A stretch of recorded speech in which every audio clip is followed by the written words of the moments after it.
Hola chicos, ¿cómo están?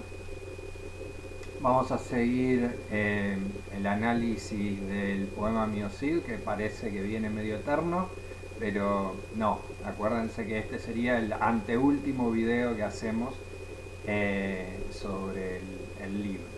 Es un libro que tiene cierta extensión y cierta complejidad, así que nos llevó bastante tiempo. Tengo acá el poema Mío Cid por las dudas que me olvide de algo.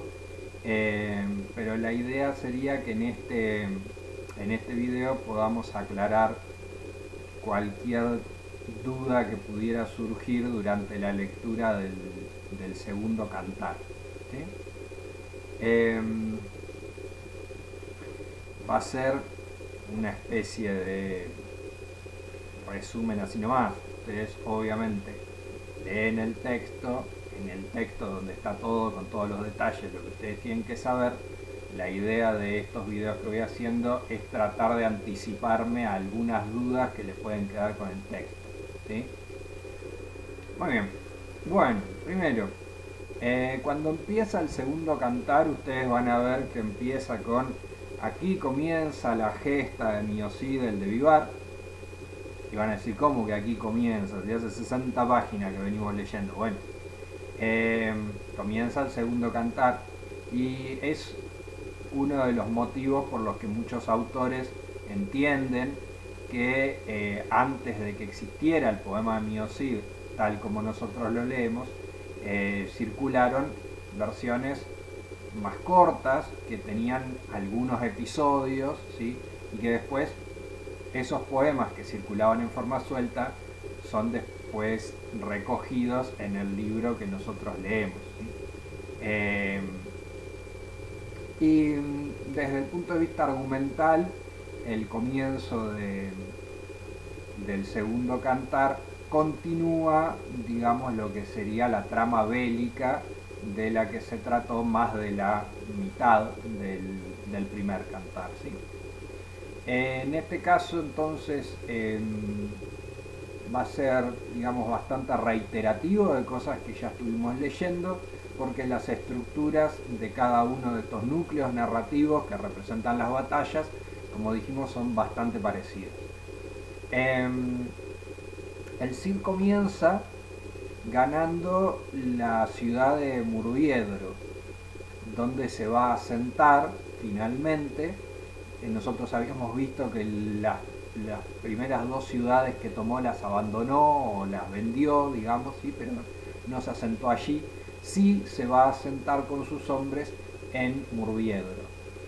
Y desde allí, ya con un campamento sólido, va a dirigir sus ataques a los diferentes territorios del reino de Valencia.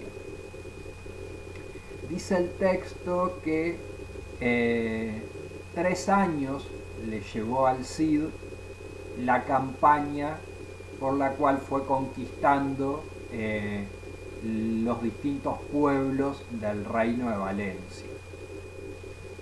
Tal vez sea difícil para el lector actual imaginar cómo es esta relación entre los reinos y las diferentes ciudades y pueblos que componen ese reino.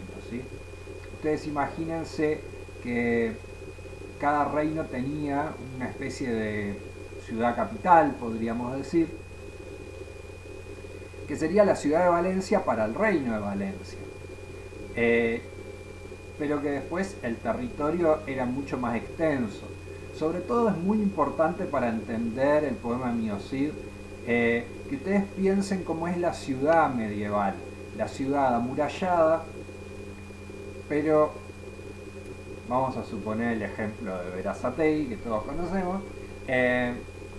No es que hay una muralla que rodea íntegramente lo que es el territorio de Berazategui, de Caminos General Belgrano, Ruta 2, ¿sí? El Parque Pereira, hasta el río de Hudson, y no. O sea, era mucho más pequeño el tema de las murallas. La muralla protegía el castillo y la población aledaña al castillo. Los campos, que es donde se producía la riqueza, quedaban fuera de las murallas. Por eso ustedes siempre van a ver que mientras el Cid ataca una ciudad, también hay una parte de sus hombres, generalmente comandadas por Minaya Albarfáñez, que va asolando los campos de los alrededores. ¿Sí?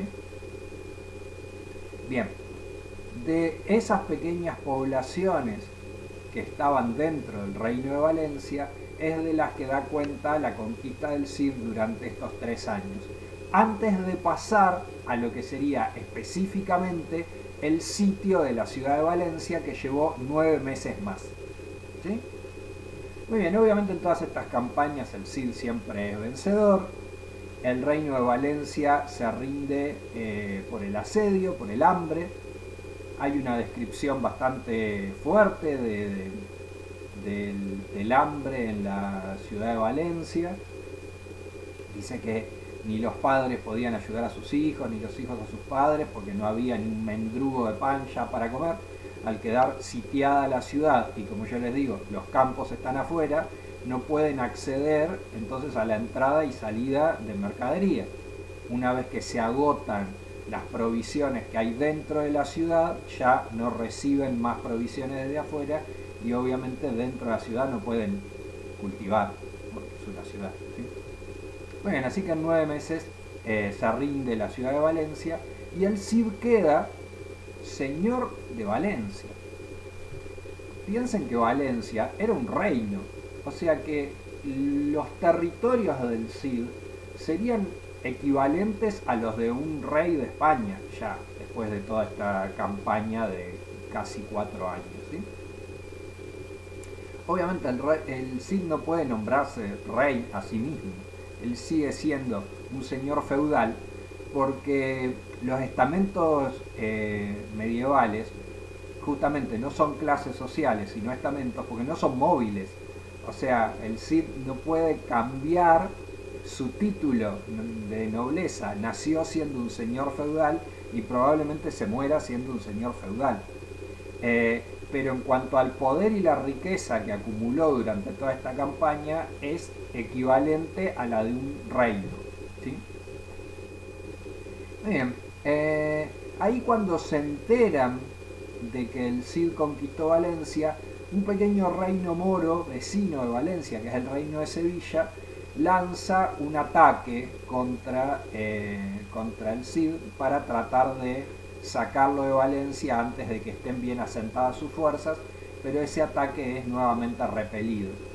Igual que con todos los casos anteriores, cada vez que termina una batalla van a ver que hay un conteo del botín, en el cual se insiste en el que tanto el Cid como sus hombres son cada vez más ricos. El Cid siempre se queda para sí una quinta parte del botín. O sea que, a pesar de ser un señor medieval, el reparto de las riquezas que hace con sus hombres es muy equitativo. Cualquier empresa tiene ganancias mayores que esas en comparación con sus obreros actualmente. Él se queda solo en la quinta parte, lo cual está bárbaro. Era casi socialista, era el Cid. Y bueno, cuando repele el ataque del reino de Sevilla y otra vez cuenta su botín, decide una vez más enviar un presente al rey Alfonso. Otra vez lo manda al pobre Minaya, que lo tenía de correo, a que vaya al reino de Castilla a llevar un presente. Van a ver que casi siempre los presentes son caballos. Uno también, como lector actual, se preguntará si el rey Alfonso no estaría cansado de que le manden tantos caballos. Ahora le tengo que dar de comer a 100 caballos más, dice el rey Alfonso. Pero bueno, ustedes tienen que tener en cuenta que los caballos eran fundamentales en la guerra medieval. Eran prácticamente una fuerza bélica, eran un arma, porque no eran caballos de tiro ni caballos de granja.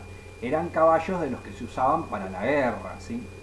Entonces es como una ofrenda en armas lo que el Cid le está haciendo al rey. Y que también es una muestra del gran poderío militar que el Cid va consiguiendo, que puede regalarle armas al rey Alfonso, ¿sí?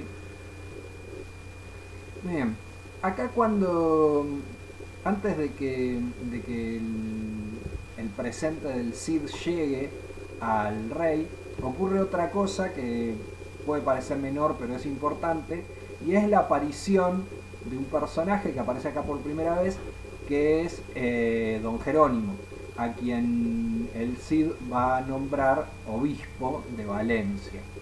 Esto es súper importante, primero porque el personaje es muy gracioso, y segundo porque al nombrarlo obispo, al crear un obispado en Valencia, el Cid está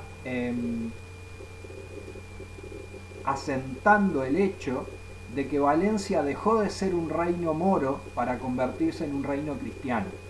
Es decir, que estos triunfos del Cid son, además de victorias personales, triunfos para la fe cristiana, un avance para toda la cristiandad en su lucha contra el Islam, que prácticamente la mitad de la Edad Media estuvieron embarcados en esas luchas. Digo que el personaje de Don Jerónimo es muy gracioso porque es un cura, pero es un cura guerrero, es muy guerrero. Es más, ante la primera oportunidad que tengan, que va a ser en la próxima batalla, le va a pedir al Cid dar las primeras heridas, ser el que encabeza el ataque, que era un honor reservado a los mejores guerreros y a los más valientes, porque había que ser muy valiente, obviamente, para encabezar el ataque. Esto que antes lo hacía Pedro Bermúdez, ahora Don Jerónimo va a pedir para sí mismo que le cedan ese lugar de ser el que da las primeras heridas. Así que era un cura, pero un cura muy especial, ¿sí? Ahora obispo, porque lo nombró el Cid, pero siempre de andar ahí en el medio de la batalla, matando y dándoles, además, ¿cómo se llama esto? Perdonándoles los pecados al ejército del Cid antes de que los cometan los pecados. Yo no sabía que eso se podía hacer, pero parece que en la Edad Media sí se podía, ¿sí? Antes de la batalla, él les perdonaba anticipadamente a todos los que mataron. Y que si morían en esa batalla, sus almas iban directamente al cielo porque habían muerto luchando para la fe de Cristo. Muy bien.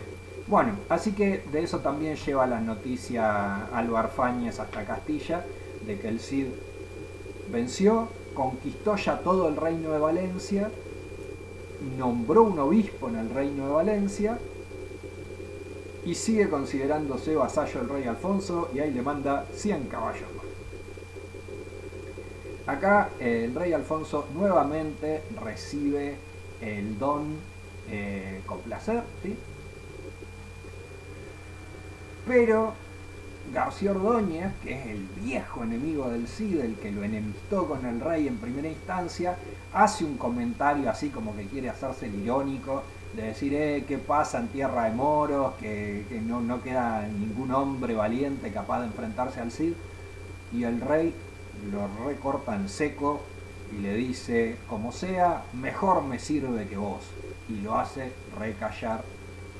Defiende el rey al Cid, que está ausente en ese momento, de los agravios de García Ordóñez, lo cual nos muestra que comienza a haber un cambio en la actitud real. Porque ustedes acuérdense que el rey lo desterró al Cid en primera instancia por los dichos de García Ordóñez, y ahora como que está cambiando esa opinión. Bien, y también tenemos acá, creo que por primera vez, que aparecen otros dos personajes que van a ser muy relevantes en la parte que falta del texto, que son los infantes de Carrión. Los infantes de Carrión, al escuchar de las grandes riquezas que el Cid obtuvo por sus conquistas, empiezan a ver que puede ser un buen partido casarse con las hijas del Cid, porque compartirían ellos entonces esas riquezas. Lo que pasa y lo que detiene a los infantes de Carrión es que ellos son hijos de conde. Es decir, que desde el punto de vista de su nivel social dentro de lo que sería la escala de la nobleza, ellos son muy superiores a las hijas del Cid. Entonces, les atrae la boda por el lado económico, pero al mismo tiempo saldrían de alguna manera perdiendo desde el punto de vista social, porque se estarían emparentando con chicas que son de un nivel de nobleza más bajo que el de ellos. Así que por el momento solamente lo mencionan, como que se lo quedan ahí pensando, pero no pasa a mayores.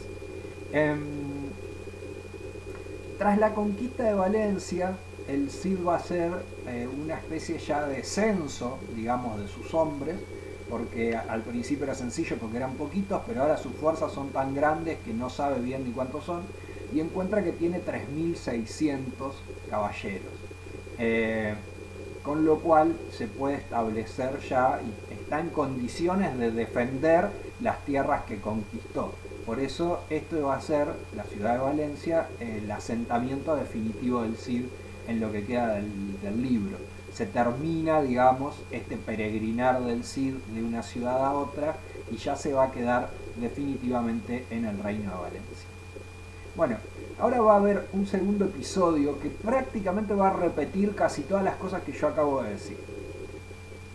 Que es que desde el reino de Marruecos, el rey de Marruecos, Yusuf, se entera de que el Cid tomó Valencia y decide una vez más tratar de recuperar la ciudad. Reúne un gran ejército. En este caso presten atención porque el combate con el rey de Marruecos va a ser la primera vez que un rey de fuera de la península ibérica tiene que tratar de derrotar al Cid, porque es que prácticamente el Cid se ha quedado como sin enemigo moro dentro de la península ibérica, casi que los echó a todos. No hay otro reino moro tan grande como dentro del territorio de lo que actualmente es España, como para que pueda enfrentarlo, ¿sí?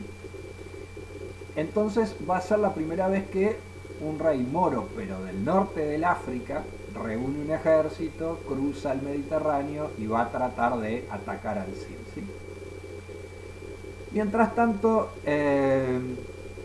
Álvaro Fáñez le pide al rey en nombre del Cid el perdón, entre comillas, de la mujer y las hijas del Cid que se le habían olvidado en ese convento hace más de 4 años, y entonces el rey autoriza a que doña Jimena, doña Elvira y doña Sol se reúnan por fin con su padre.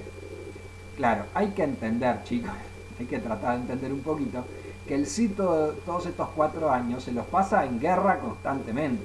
Entonces no tiene dadas las condiciones de seguridad para tener a su mujer y a sus hijas con él.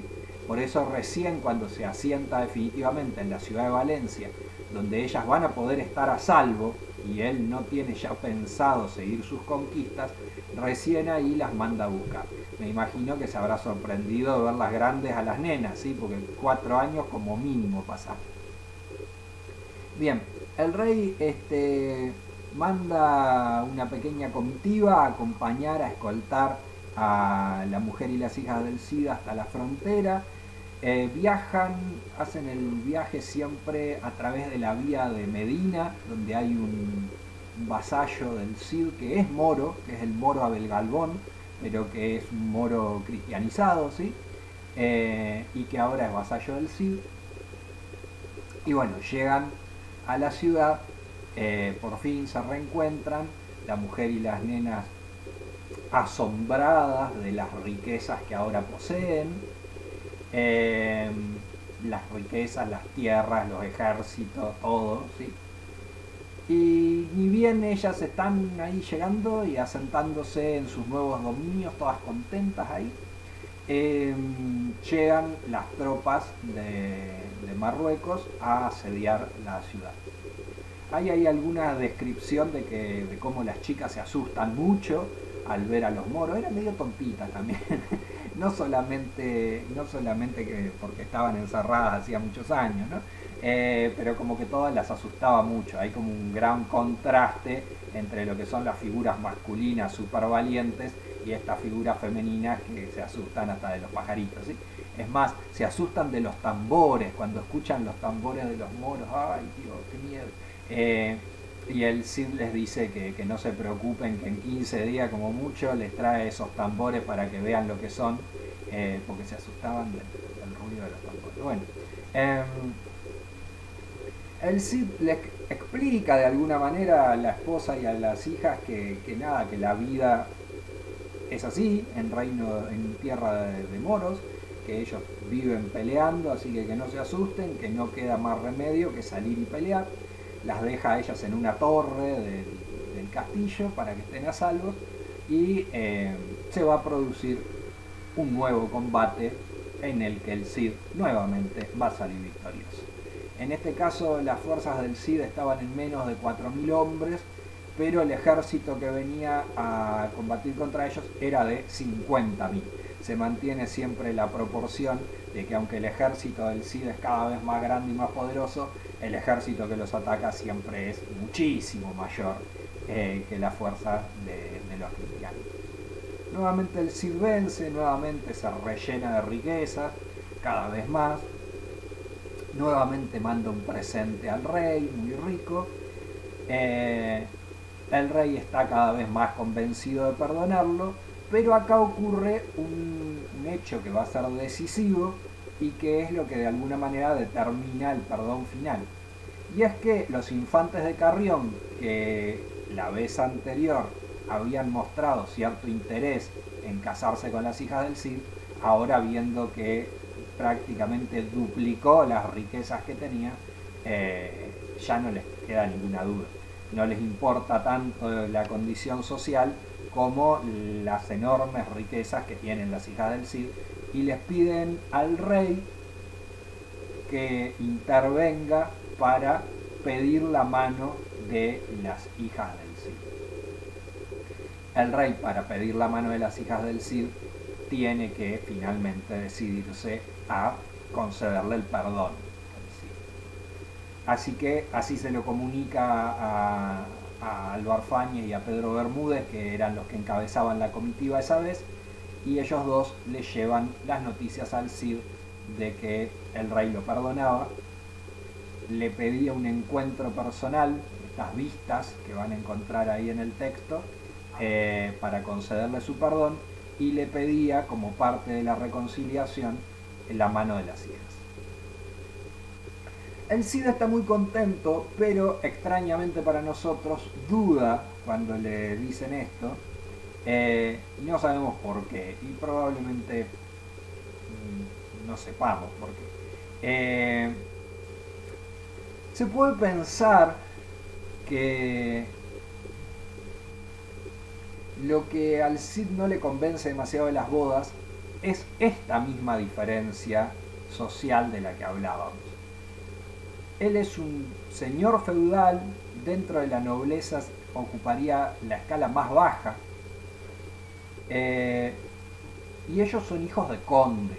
Es una diferencia muy grande para la mentalidad de la época. Pero además, son formas diferentes de la nobleza. El Cid es un noble guerrero, es un noble que sus tierras y sus riquezas las obtuvo mediante la conquista, es decir, por su propia valentía, por su propio brazo, por la fuerza de su brazo, se decía en ese tiempo. ¿Sí? Las obtuvo por la espada.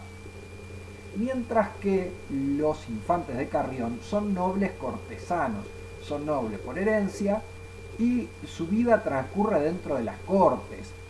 Son, digamos, más que guerreros políticos, ¿sí? Tienen formas de vida completamente diferentes, y entendemos que tal vez por eso el Cid duda y no está tan conforme, seguro de esas bodas. Es más, cuando se lo comunica a las hijas, les dice que es el rey el que las casa y no él. Si bien las hijas están muy agradecidas y todo es alegría porque finalmente logró casarlas, nosotros habíamos visto en el episodio del destierro que la principal preocupación era que él no pudiera casar a sus hijas. No solo las va a casar, sino que las va a casar con personas de un rango social muy superior, pero ahí hay como una inquietud en él que de momento no se estaría explicando muy bien. Alguna otra cosita que me estoy olvidando. Aparece por primera vez el caballo del Cid, Babieca, que lo obtiene como botín cuando derrota al rey de Sevilla. Eh, en las historias de caballeros, la espada famosa y el famoso caballo son como elementos típicos del género y está bueno que aparezcan. El Cid entonces ahora tiene una espada muy famosa, que es la colada, y su caballo Babieca, que parece que son la mejor espada y el mejor caballo, ¿sí? Como en cualquier otra historia de caballeros, como Excalibur o como, no sé, como Rocinante, como Bucéfalo, ¿sí? Muy bien. Y finalmente se produce entonces las vistas con el rey. El Cid se arroja a los pies del rey, el rey le pide que se levante y que le bese la mano pero no los pies. Eh, lo mismo habíamos visto que la mujer y las hijas también se habían arrojado a los pies del Cid cuando se reencontraron. Esto parece que es normal, ¿sí? Un poco exagerado, incluso en los dos casos ese homenaje es como rechazado, como que es demasiado. Se produce finalmente el perdón real y podríamos considerar, junto con buena parte de la crítica, que aquí termina lo que sería el primer arco argumental del poema de Miocid, que comienza con la deshonra del personaje principal, al ser deshonra como pérdida de la honra, ¿no? De su poder político y militar cuando es desterrado, y todo este trayecto, todo este periplo por el cual el Cid recupera esa honra en el momento en el que obtiene el perdón real, ¿sí? El rey de alguna manera se da cuenta de que cometió un error y restaura al Cid en su perdida honra. Pero el Cid no se encuentra ahora en la misma situación de inicio, ¿sí? De hecho él mismo lo dice, él era apenas un señor de Vivar, ¿sí?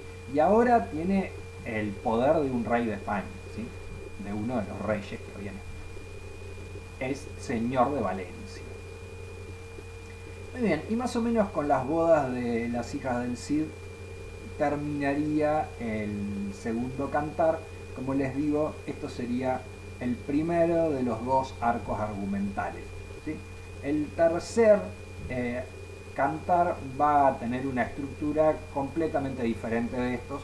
Menos mal, porque ya se volvió un poquito aburrida toda la parte de que las batallas eran bastante parecidas una con la otra. Bueno, chicos, creo que nada más. Por lo menos así de memoria, lo que me parece más relevante ya se los dije.